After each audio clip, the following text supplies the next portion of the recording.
আসসালামু আলাইকুম প্রিয় শিক্ষার্থী, আশা করি তোমরা ভালো আছো। তোমাদের অক্টোবরের 10 তারিখ থেকে পরীক্ষা। এই পরীক্ষায় তথ্য ও যোগাযোগ প্রযুক্তি বিষয়ে 25 নম্বরের শুধুমাত্র অবজেক্টিভ হবে। 16ই মার্চ পর্যন্ত ক্লাসে আমি যা পড়িয়েছি তার ভিতর থেকে এবং অনলাইন ক্লাসে যা দিয়েছি, তো তোমাদের জন্য সামান্য কিছু সাজেশন আমি দিলাম। অর্থাৎ তোমরা এই পার্টগুলি ভালো করে রিডিং পড়বে। বইটা সামনে নিয়ে তোমরা বসো এবং দেখো। প্রথমে আমরা আসি দ্বিতীয় পৃষ্ঠায় এই ঘটনা 1 সম্পর্কে ভালো করে পড়বে, ঘটনা 2 পড়বে। মাসুমের বাড়ি কোথায় ছিল, তার বাবার সাথে করে কি নিয়ে যেত, কৃষক ইউনুস কি ব্যবহার করে বা কোনখান থেকে জেনে স্ট্রবেরি চাষ করেছিল, শ্রাবণী কিভাবে পরীক্ষার ফলাফলটা পেয়েছিল। এরপরে হচ্ছে মুক্তিযুদ্ধের তথ্য কোথা থেকে পাওয়া গিয়েছিল, ক্রিকেট বিশ্বকাপ খেলার সময় সবাই কিভাবে দেখেছিল বড় প্রজেক্টরে।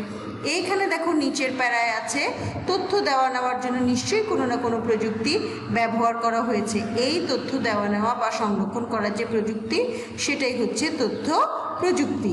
এটা ভালো করে পড়বে। তারপরে দেখো প্রথমে মানুষ কিভাবে শুধু তথ্য বিনিময় করেই তথ্য আদান প্রদান করতো, তারপরে মাটি, পাথর, গাছের বাকল ইত্যাদিতে দিয়ে তথ্য দেওয়া নেওয়া শুরু হয়। চীনারা কাগজ আবিষ্কার করার পর তথ্য দেওয়া নেওয়া সুযোগ অনেক বেড়ে যাচ্ছে। এটা দেখবে ভালো করে। টেলিফোন আবিষ্কার হওয়ার পর এটা একটা নতুন জগতে পা দিয়েছে। এটা দেখবে তারবিহীন ওয়্যারলেসের মাধ্যমে তথ্য পাঠানো যাচ্ছে এবং আমাদের সমস্ত কিছু হাতের মুঠোয় চলে এসছে। এই প্যারার এই লাস্টের লাইনগুলো খুব ইম্পর্টেন্ট, এগুলো ভালো করে দেখবে। দ্বিতীয়তে তোমরা চলে আসো 4 পৃষ্ঠায়। দেখো গ্লোবাল ভিলেজ কাকে বলে, এটা দেখবে। কার্যত শব্দের অর্থটা দেখবে। কার্যত শব্দের অর্থ কিন্তু ভার্চুয়াল। এই জিনিসগুলো দেখবে। এরপর একটু নিচে আমরা দেখি, এখানে এই জিনিসটা খুব সুন্দর একটা লাইন আছে। বিজ্ঞানের তথ্যের উপর নির্ভর করে তৈরি করে নানা রকম যন্ত্রপাতি আর কলাকৌশল ব্যবহার করে যখন মানুষের জীবনটাকে সহজ করে দেওয়া হয়, সেটাই হচ্ছে প্রযুক্তি। এটা দেখবে।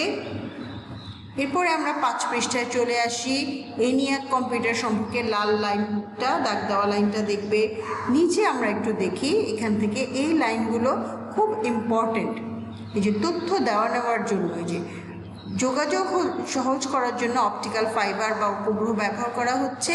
আর বাস ট্রাক চালানোর জন্য যেরকম রাস্তা বা হাইওয়ে তৈরি করা হচ্ছে, ঠিক সেরকম ইনফরমেশনের জন্য তৈরি করা হচ্ছে ইনফরমেশন সুপার হাইওয়ে। এই লাইনটা দেখবে। এরপরে আমরা চলে আসি পাঠ 3।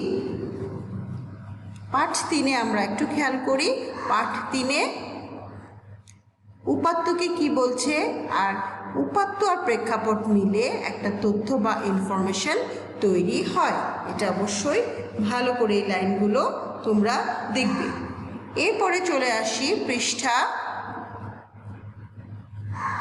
8-এর আমরা ভালো করে এখানে দেখবে যে ব্যক্তিগতভাবে, সামাজিকভাবে, বিনোদনে কিভাবে প্রযুক্তিকে ব্যবহার করা হচ্ছে।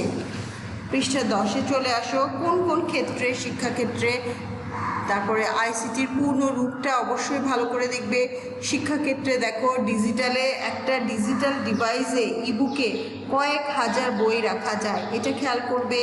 চিকিৎসা ক্ষেত্রে কি ব্যবহার করা হচ্ছে দেখো, শরীরের বাইরের আর ভিতরের হৃৎপিণ্ডর একটা নিখুঁত ছবি তোলা যাচ্ছে, এগুলো খেয়াল করবে। টেলিমেডিসিন ব্যবহার করা হচ্ছে, এটা পড়বে ভালো করে। বিজ্ঞান এবং গবেষণার ক্ষেত্রে এইটা ভালো করে পড়বে। কৃষি পড়বে। পরিবেশ আর আবহাওয়ায় দেখো কত সালে ঘূর্ণিঝড় হয়েছিল এবং সে সময় মানুষজন মারা গিয়েছিল এবং কোথা থেকে আমরা ইনফরমেশনের ছবিগুলো পাই, উপগ্রহ থেকে। তারপরে দেখো প্রচার ও গণমাধ্যম কাকে বলে, ভালো করে পড়বে।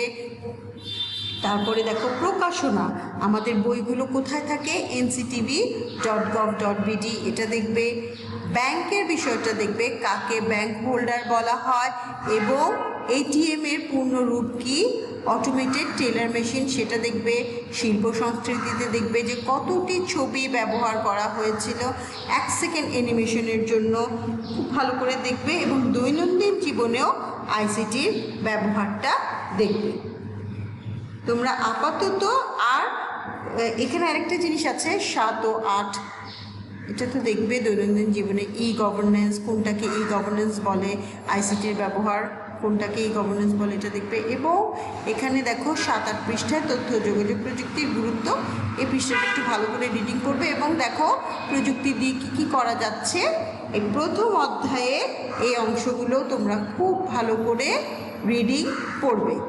ধন্যবাদ সবাইকে। আগামী দিন আমি আবারও দ্বিতীয় অধ্যায় নিয়ে আসব। ধন্যবাদ।